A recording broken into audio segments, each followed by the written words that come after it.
د سورة القلم شان نزول هغه دا دی کله چې رسول الله صلی الله علیه وسلم ته وحی راغلی د مکې مشرکانو هغه ته وویل ته لیونی یا جنون در باندې دی.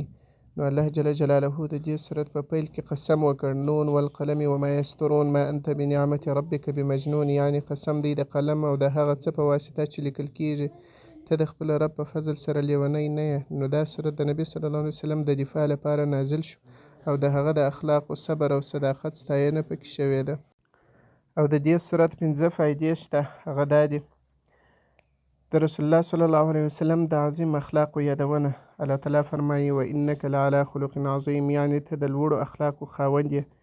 دا موږ ته درس راکوي چې اخلاق د ایمان مهمه برخه ده. دوهم د دروغجنو او تکبر لرونکو د انجام بیان دی. دا سورت څرګندوي چې څوک ظلم، دروغ او تکبر کوي الله تعالی به سخت عذاب ورکړي.